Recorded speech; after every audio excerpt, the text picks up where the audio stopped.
Hey guys, Drifter here. Today I want to take a break from Call of Duty and instead talk about Netflix's Arcane series, which was made in partnership with Riot Games because it's nothing short of fantastic. Both Season 1 and Season 2 have animation quality that competes with the Spider-Verse movies.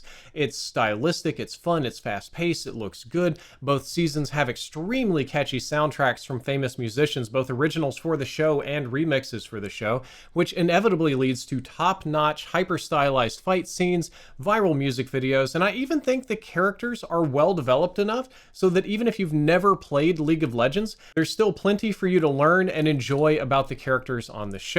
And beyond that, Riot Games has done a fantastic job integrating their show directly into main League of Legends and even into TFT. So for main League of Legends, we got the new character Ambessa, which is a main character in the Netflix Arcane show. But Teamfight Tactics wildly got half a dozen or more characters from the show added to the game, both main characters and even supporting characters. And all of this was done with a masterful amount of care and attention to detail because Riot Games has always been especially good at creating promotional media for League of Legends. They used to have cinematics and whole music videos back in the day. So today I wanted to talk about Netflix's Arcane and about my somewhat secret side game, Teamfight Tactics. I don't get to talk a lot about Teamfight Tactics here on the channel because the audience overlap between Call of Duty and Teamfight Tactics is about 12 people. But Teamfight Tactics is a game that I play almost every day and I stream very often, albeit only on Twitch, and it's certainly a game that I actually play more than Call of Duty. It was very important to me because it helped me get through the times of very bad times of paralyzed hands, and it's been a fun way for me to connect with my wife because I most frequently play this game in duos with her. But first, I want to do a little mini review of Arcane because my god, I love this series. I've been a fan of League of Legends and I've played it casually since about 2012. You may remember I used to do the Knights of Bronzonia streams because I was terrible, and I would wear all of the different Rammus hats, which I'm going to try to cycle on and off while doing commentary here, which is a little bit wild. But I loved playing League of Legends. I played a ton of it. I was a Rammus main. We streamed it a lot. I'm gonna go ahead and put like the full metal Rammus hat on. You have no idea how many of these. I have like a whole pile of these at my desk. But I found it to be a fun change of pace from Call of Duty. Because while MOBA games are very popular now and well known now, they were pretty rare at the time, and the only other game that I can think League of Legends compared to was Defense of the Ancients or Dota 2. We got another Rammus hat. We got one more to go here, guys. And beyond just MOBAs being a fun change of pace, I loved that each character had moves that accurately reflected their art design, which is something that you didn't see in other games at the time. And I thoroughly enjoyed the deep lore of League of Legends. I probably read every character's in-depth lore at least once, so you can imagine my level of excitement when I saw the Netflix Arcane announcement. Arcane not only met my extremely high expectations, but then exceeded them. As I said before, Netflix's Arcane has top-notch animation quality that is most comparable to the Spider-Verse movies about Miles Morales. However, it costs considerably less. Each season of Arcane cost about $250 million, which if you think about the number of episodes and time and minutes animated and things going on, it's somehow a lot cheaper than most of animation, especially animation of this quality. It is a CG anime technically. The characters have a little bit of an anime look to them. However, they're almost cel-shaded, or maybe almost as if they're part of an oil painting or had an oil painting filter applied to them. It's an art style that's very close to what the character models in League of Legends use. I like that the animation on the show frequently swaps back and forth between realistic and stylistic or hyper stylistic. It sometimes just moves into pure comic book mode with panels and hyper exaggerated actions and bright colors. I love the stylistic choice. I love that they went with a lot of bold colors, and like the Spider-Verse, the art style and frame rate even can shift dramatically to match the scene that you're watching. I think beyond that, all of the characters in Netflix's Arcane are incredibly well developed, including the new characters that weren't originally in the game. Most of the recognizable characters in Arcane, the ones that you can play in League of Legends, are lore accurate, but have had some of their details very slightly changed for the sake of the plot. But most of the changes have been good. I feel like it has just the right balance between respectfulness and lore accuracy, and throwing some new ideas into the mix.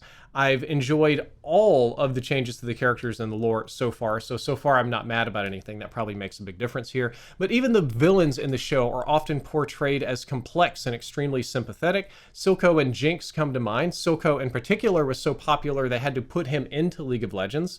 Savika and Mbessa got added to the game too, which is also wild. And the overarching plot of Netflix's Arcane revolves around 3 families that are broken in different ways. I don't want to spoil everything about all the families that are struggling here, but the most prominent family, where we'll be spending the most time, is a young Vi, young Jinx, and their dad Vander, who we don't know what character he was yet, trying to make do living in absolute poverty down there in the undercity of Zaun while fighting for freedom and for their rights. There's a B-plot about classism and populism as the poor and subjugated citizens of Zaun either exact punitive revenge or try to earn freedom from the richer and more powerful Piltover. There's probably some form of social commentary in this arc, or several forms. You can take from it what you want. And then finally, an overarching plot about the nature of magic itself beginning to change, perhaps in a chaotic and dangerous way. So you have these broken families navigating this civil war at a time that magic is changing, and every single, and all of this is going on, every single episode has a musical number, a lot like Has Been Hotel or Hell of a Boss does, where it just breaks into an absolute banger for no reason, and it's so good. Almost every episode has a fun post-credits scene too. As you can tell, I think this is fantastic, and I'm here for every bit of it. And what really elevates this to amazing for me is all of the tie-ins with League of Legends and with Teamfight Tactics. And now it's finally time to talk about the crossover and about Teamfight Tactics a little bit, and some about main League of Legends. Teamfight Tactics is an auto-battler game where you spend gold to buy or upgrade units. You put these units in particular positions or hexes on the board, you give them particular items, and then you face off against an opponent that has also recruited and kitted a team of their own and has them set up against you. However, you're not actually playing and fighting and controlling the units. Instead, each unit operates on its own, often very simple AI or attack pattern, and has places and relevance and positions, you know, tanks and DPS and stuff like that on the board. So in a way, it's like chess, or maybe like that old game. You remember that old game Battle Chess, where your pieces will like brutally murder each other on the screen? It's a lot like that, except you can buff and nerf the individual pieces, and they have proper fights, and there's AoE, and you're also managing an item economy, and just an economy in general. It's a deceivingly complex little game that allows you a lot of player agency without a lot of mechanical skill requirements. It's basically just a big brain game, and I liken it to an alternative to chess. It's extremely easy for me to play and stream because, I mean, you guys have all seen me stream from the bed rig. That's where I have to be most of the time. But it's also an easy game that I can play on mobile in my bed downstairs, and even cross-play with PC players. My wife didn't play much main League of Legends. It was a little bit too intense for her, but she did love the lore. She loved the cinematics and videos and stuff, so she was much more interested in Teamfight Tactics when it came out because it was a much more chill game, and it resembled Mahjong and other strategy games like Dota Auto Chess. So my wife and I started playing Teamfight Tactics in Season 0, and we're still playing together at Season 13. It's just a fun gaming thing that I can do on the side away from Call of Duty, and it allows me to spend some quality time with my wife. So I've been playing Teamfight Tactics casually and mostly just for fun on Twitch for several years now. I even got into watching other Twitch streamers and pro streamers and tournaments and stuff.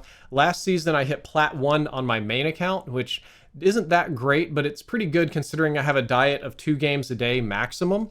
And I managed to hit Emerald 4 on Double Up, which is basically duos that I play with my wife. So together we achieved our highest rank ever, and that was really fun. She's interesting to play with because I view this as a game of strategy and economy and managing probabilities, and this is going to crit, and this thing is going to, and these really complex series of like logic gates, because that's how I analyze problems. And my wife operates a little bit more on, we'll call it space orc logic. She'd probably hate to hear that. She's like, make numbers go big. Can I make orange number go very, very big? Or this character has a funny move. I want them to do that move a lot. So she has a completely different philosophy for this game. And it drives me crazy that she plays just as well as I do, despite I'm trying to like master all these little skills and learn all these like micro optimizations and stuff like that. So we play a lot. And you can imagine our group excitement when one of our favorite games got a major Netflix crossover update.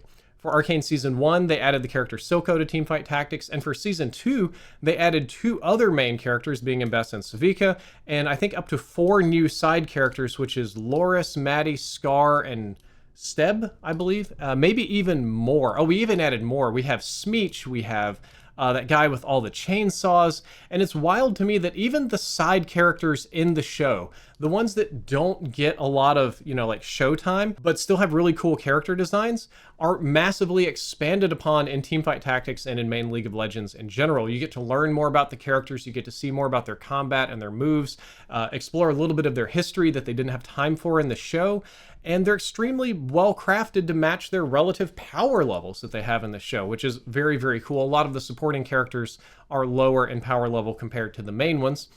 Shout out again to them, as they did a great job of even making these side characters interesting. So I love that they added traits from the show into the game, such as family. We talked about these broken families. You get all your family together. That often gives you a really nice trait or synergy. There's Kim Barons, there's the rich, the poor, the magic, the non-magic. There's all these factions that you can build together, which are traits in the game that give you bonuses and stuff like that, like Kim Barons, Academy, etc.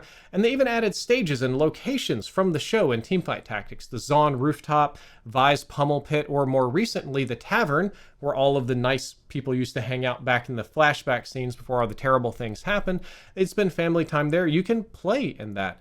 And that's to say nothing of the very expensive chibis and custom skins and animations and arcane executions and just little optimizations that you can buy and pay for in the game.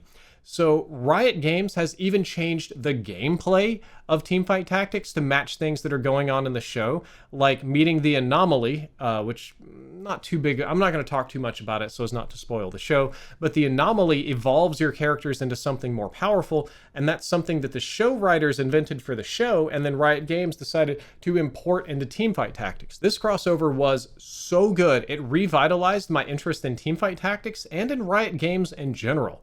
I've seen a lot of quality crossovers over the years, but very few have competed with this one in terms of just how robust and engaging it was. Playing Teamfight Tactics or even main League of Legends now makes me feel like I'm playing League of Legends Arcane. I feel like I have some agency or control over that while I don't, and I'm connected to the characters that I'm playing, and I know the moves they're supposed to do. And I guess I shouldn't be surprised by this, because Riot Games has always been very good at multimedia crossovers. They used to announce new characters by dropping music videos or highly produced cinematics. The music videos could have been tracks from famous artists, or famous artists making a custom League of Legends track, or even Riot Games just hiring some relative unknowns to drop absolute bangers on us, like Jinx's Very Punk song or some of the KDA tracks. And I do know that Netflix worked pretty closely with Riot Games and with the animation studio to make sure that Arcane was done just right, and that level of care absolutely shows. Arcane is fantastic to watch, and Riot Games made sure that new fans or old fans can hop right onto their products and play the new characters from the show as they appear in the show to instantly fulfill that fantasy and get you hooked on League of Legends. It's just so good. I have so many positive things to say, and I have to jump at any opportunity here on the channel to talk about Teamfight Tactics. It's just too fantastic. So if you haven't checked out Arcane on Netflix, I'd highly recommend you check it out. League of Legends, also very fun, highly addictive, and I know there's not a lot of audience overlap with Call of Duty players, but if you get a chance to play Teamfight Tactics, I would encourage you to. It's a totally different strategy game, but man, I love it. All right, guys, that's all for this video.